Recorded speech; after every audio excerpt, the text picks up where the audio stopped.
Pregnancy और delivery के बाद हर नई मम्मी के मन में एक सवाल होता है, मेरे पीरियड्स कब दोबारा शुरू होंगे। यह सवाल बहुत ही सामान्य है और लगभग हर नई माँ के मन में आता है। ये सोचना स्वाभाविक है क्योंकि आपका शरीर बहुत से बदलावों से गुजर रहा होता है। गर्भावस्था और प्रसव के बाद शरीर को सामान्य स्थिति में लौटने में समय लगता है। याद रखें, हर महिला का शरीर अलग होता है और कोई एक जवाब सबके लिए सही नहीं होता। कुछ महिलाओं के लिए यह प्रक्रिया जल्दी हो सकती है, जबकि अन्य के लिए इसमें अधिक समय लग सकता है। कुछ महिलाओं को डिलीवरी के बाद जल्दी ही पीरियड्स शुरू हो जाते हैं, जबकि कुछ को कई महीने लग जाते हैं। यह इस बात पर भी निर्भर करता है कि आप स्तनपान कर रही हैं या नहीं। अच्छी बात यह है कि आपके शरीर का सिस्टम अपने आप ठीक हो जाएगा। स्तनपान करने वाली महिलाओं में पीरियड्स लौटने में अधिक समय लग सकता है, क्योंकि स्तनपान हार्मोनल बदलावों को प्रभावित करता है।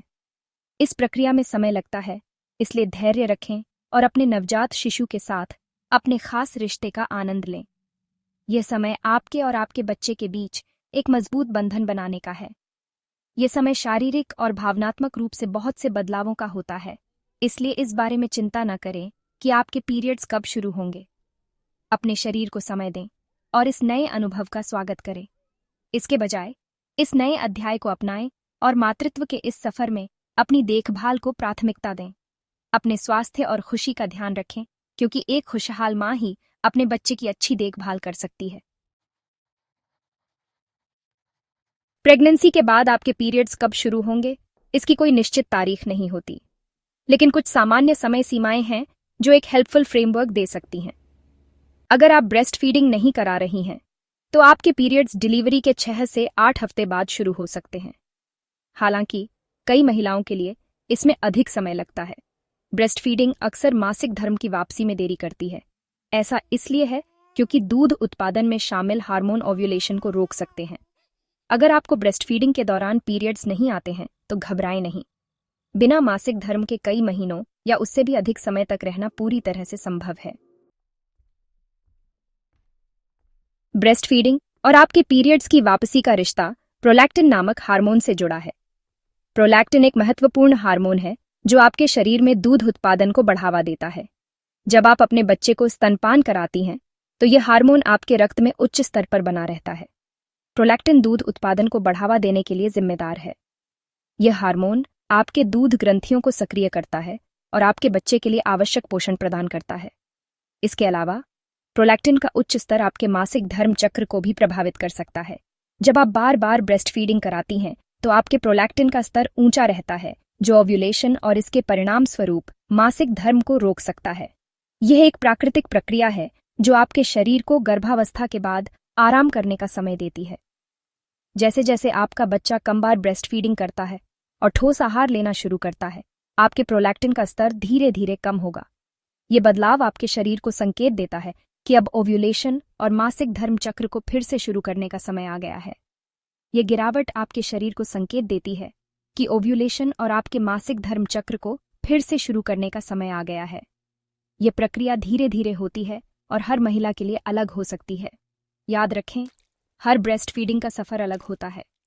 कुछ महिलाओं को जल्दी ही मासिक धर्म का अनुभव हो सकता है, जबकि अन्य को इसमें अधिक समय लग सकता है। यह पूरी तरह से सामान्य है और इसमें कोई चिंता की बात नहीं है। कुछ महिलाओं को लगता है कि ब्रेस्ट फीडिंग कराते समय भी उनके पीरियड्स शुरू हो जाते हैं, जबकि कुछ को तब तक मासिक धर्म का अनुभव नहीं होता जब तक कि वे अपने बच्चे को पूरी तरह से दूध छुड़ा नहीं देती। यह आपके शरीर की प्राकृतिक प्रतिक्रिया है और हर महिला के लिए अलग हो सकती है। इसलिए अपने शरीर के संकेतों को समझें और अपने स्वास्थ्य का ध्यान रखें। ब्रेस्ट फीडिंग के अलावा कई अन्य कारक भी प्रभावित कर सकते हैं कि प्रेगनेंसी के बाद आपके पीरियड्स कब शुरू होंगे। इनमें शामिल है हार्मोनल बदलाव। प्रेगनेंसी के दौरान और डिलीवरी के बाद आपके शरीर में सिग्निफिकेंट हार्मोनल बदलाव होते हैं। ये बदलाव आपके शरीर को प्रेगनेंसी के बाद के जीवन के लिए तैयार करते हैं और आपके मासिक धर्म चक्र को भी प्रभावित कर सकते हैं। ये उतार चढ़ाव आपके मासिक धर्म चक्र के शुरू होने के समय को प्रभावित कर सकते हैं। हार्मोनल असंतुलन के कारण आपके पीरियड्स में देरी हो सकती है या वे अनियमित हो सकते हैं। वजन घटना। अगर आपने प्रेगनेंसी के बाद काफी वजन कम किया है, तो यह आपके पीरियड्स की वापसी में देरी कर सकता है। वजन में अचानक बदलाव आपके शरीर के हार्मोनल संतुलन को प्रभावित कर सकता है। जिससे मासिक धर्म चक्र में अनियमितता आ सकती है। तनाव का स्तर। उच्च तनाव का स्तर आपके हार्मोनल संतुलन को बिगाड़ सकता है, संभावित रूप से आपके मासिक धर्म चक्र को प्रभावित कर सकता है।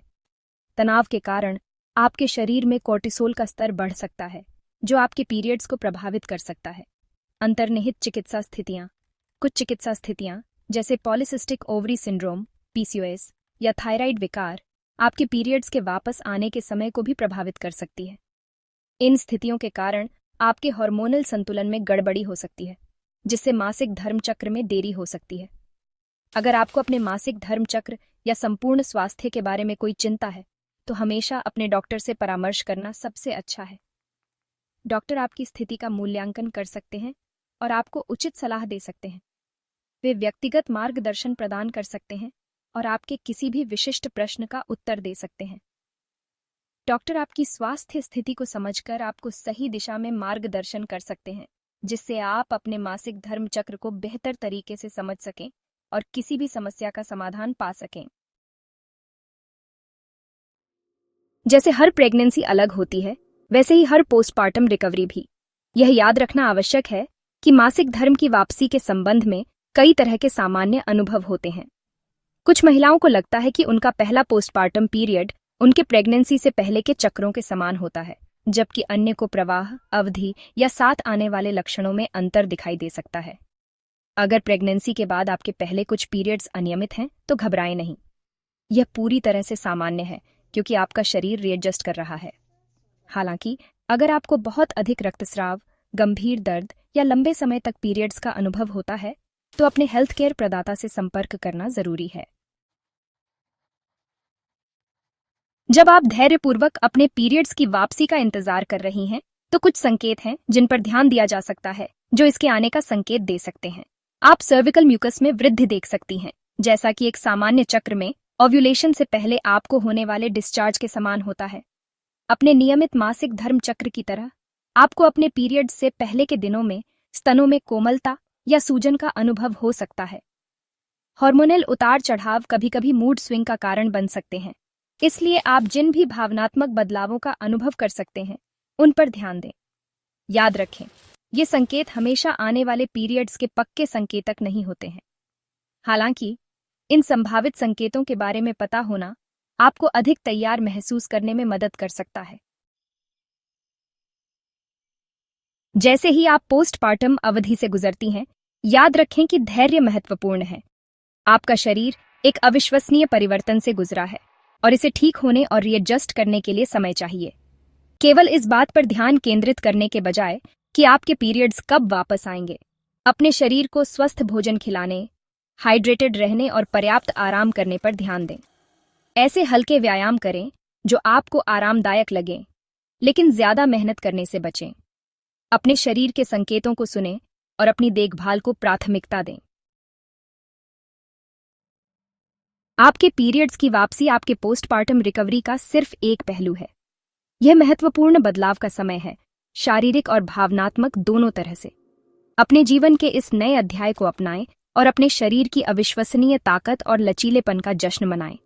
अन्य नई माताओं से जुड़ें, अपने अनुभव साझा करें और जरूरत पड़ने पर सहायता लें। याद रखें, आप इस सफर में अकेली नहीं हैं। पोस्टपार्टम अवधि एक यात्रा है, दौड़ नहीं। अपने अनुभव की तुलना दूसरों से करने या प्रक्रिया में जल्दबाजी करने की कोई आवश्यकता नहीं है। अपने आप को ठीक होने, स्वस्थ होने और अपनी गति से मातृत्व के साथ तालमेल बिठाने के लिए समय और जगह दें। बदलावों को अपनाएं, अपनी ताकत का जश्न मनाएं और याद रखें कि आप कुछ भी करने में सक्षम हैं। यह एक रोमांचक समय है जो नई शुरुआत और अपने नन्हे मुन्नों के पालन पोषण की खुशी से भरा है। इसे पूरी तरह से अपनाएं और इन अनमोल पलों को संजोएं।